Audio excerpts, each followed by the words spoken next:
কি ভাবছো, এটা কি চিকেন কষা? না, এটা চিকেন কষা নয়, আরও টেস্টি একটি জিনিস। কি বানিয়েছি চলো দেখে নিই। আমি সব কেটে রেডি করে রেখেছি।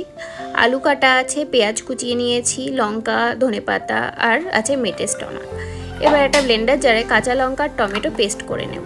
Paste ready. এবার গ্যাস ধরিয়ে কড়াই বসিয়ে তাতে সর্ষের তেল গরম করে নেব। তাতে হলুদ দিয়ে কেটে রাখা আলুগুলো ভালো করে ভেজে নেব।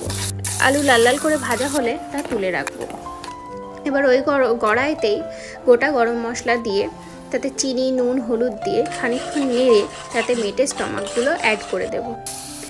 সেগুলো ভালো মতো ভাজা হলে কুচিয়ে রাখা পেঁয়াজ দিয়ে দেবো। পেঁয়াজটা ভালো মতো নাড়া হয়ে গেলে তারপর কয়েকটা গোটা রসুন দিয়ে দেবো।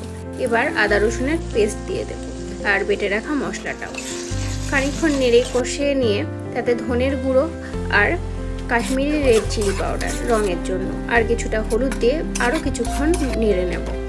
এবার ভেজে রাখা আলুগুলো অ্যাড করে সেদ্ধ করতে দেব।